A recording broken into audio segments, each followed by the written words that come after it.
Arguably one of Victoria's most scenic railway lines, the Wonthaggi Line ran between Nyora and Wonthaggi. The southern part of the line ran along the Bass Coast, offering great views out onto the Bass Strait. This part also featured the Kilcunda Trestle Bridge, or the Dawn Creek Trestle Bridge, which was one of the most famous bridges in South Gippsland. In this video, we're going to take a look at the Wonthaggi Line's history, what's left of the line, and will it ever reopen? Let's take a dive into the most scenic line on the Victorian Railways. In the early 1900s, the Victorian Railways had been sourcing most of their coal from the Newcastle coal mines in New South Wales. However, they were sourcing some of their own coal from small mines in Curramborough, Coal Creek and Outram. However, these were not sourcing enough coal to fully sustain the Victorian Railways' need, so coal was mostly taken from Newcastle. However, in 1908, the Newcastle miners went on strike, leaving the Victorian Railways without a source of coal. Earlier in the same year, coal had been discovered in the Powlett River near the small settlement of Wonthaggi, and a small company had been set up to mine it. The VI knew that the mines in the Curramborough and Outram area would still not be enough to supply the whole state with coal, so they decided to build a quick temporary rail line from Nyora on the South Gippsland Main Line to the Powlett River coalfields to try and get some of their own coal themselves. Construction of the line progressed rapidly, and within a matter of about 12 months, temporary tracks had been laid all the way to the Powlett River. In 1910, W225 hauled the first official train to Powlett River and Wonthaggi, where it was greeted with a large crowd when it arrived.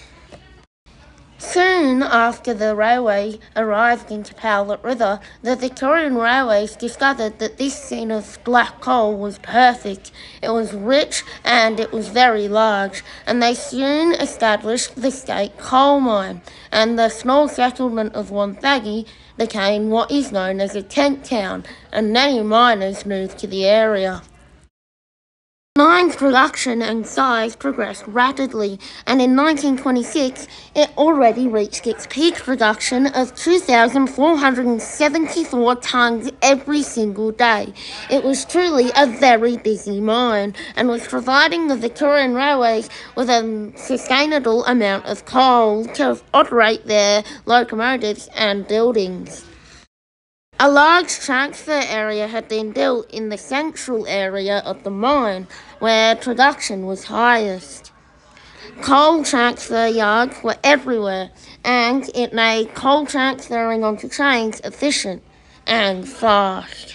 And it wasn't just coal trains that ran on the line.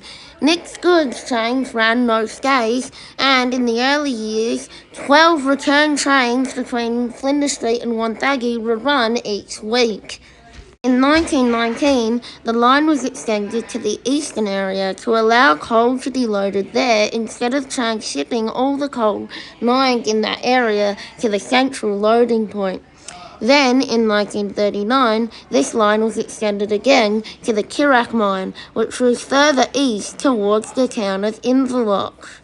This line was not for passenger use and was coal loading only.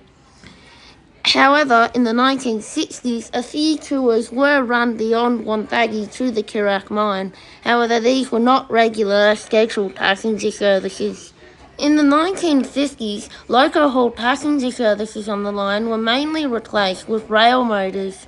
Usually Walker rail motors operated on the line. However, Gurns did occasionally run the odd passenger service down to Wonthaggi. However, during holiday periods, steam traction and some diesel traction was still used to haul heavier trains and holiday excursion trains.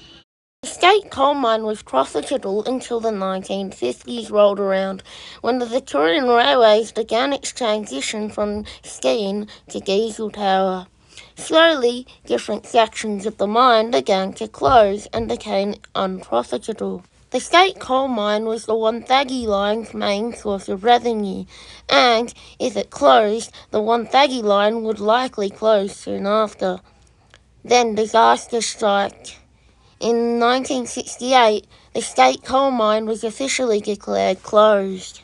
That same year, D3639 held the Farewell State Coal Mine Tour between Meldon and Kirrak Mine.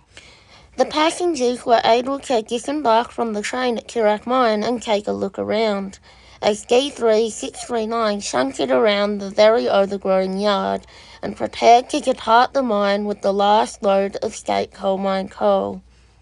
The Kirrak mine was in a very sorry state at this time, with most of the infrastructure being abandoned or disused.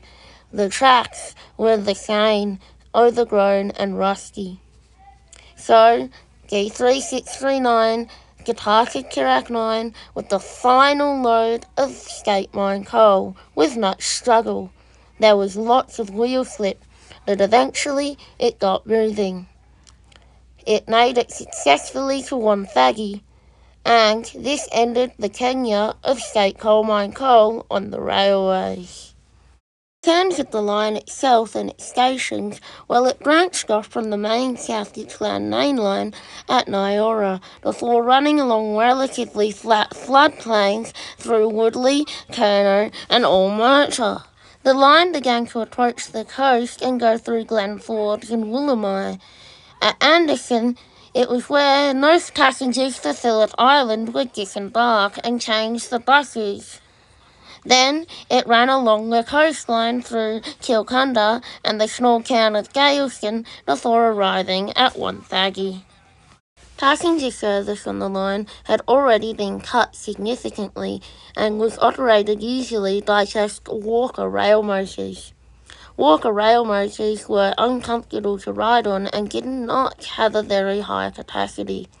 By this point, most of the passengers had chosen road transport over the uncomfortable, slow and infrequent railway service. In terms of the goods service, it was doing decently well and had decent loading.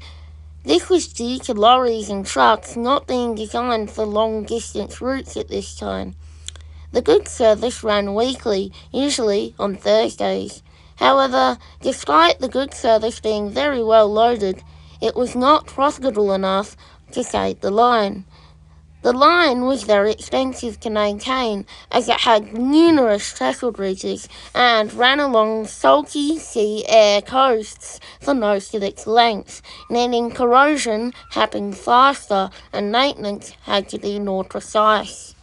Its story was similar to many other rural branch lines in Victoria at the time. Motor cars were only getting better and better, and the rail service wasn't improving. So inevitably, the rail service got worse and worse, and more not profitable. Into the 1970s, rail fans realised that the line could not last forever. It would close sooner or later. So they began running more and more rail tours along the line, and the Wonthaggi Line began to see steam once more for the final time.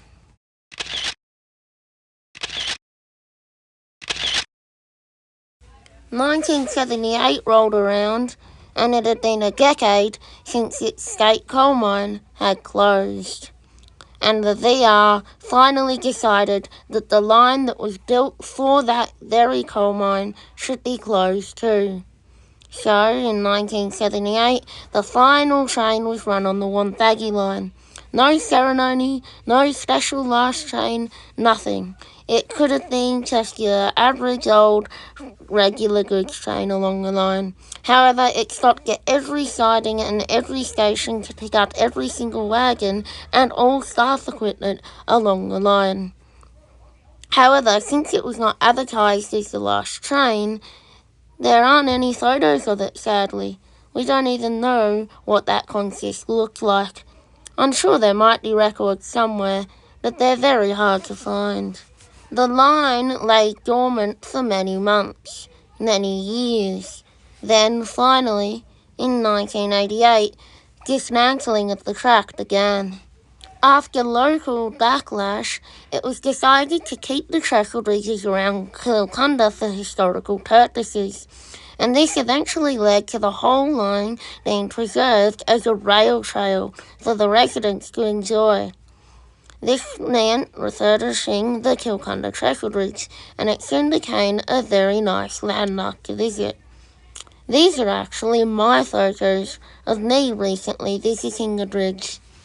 The rail trail is a lovely walk or ride, and I highly suggest a visit.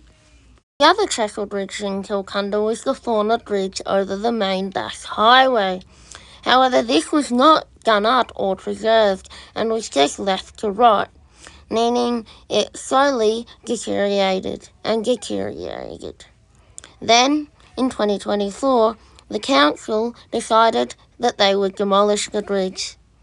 Locals responded with much anger and petitioned to save the bridge, as well as putting red and white banners up on the bridge.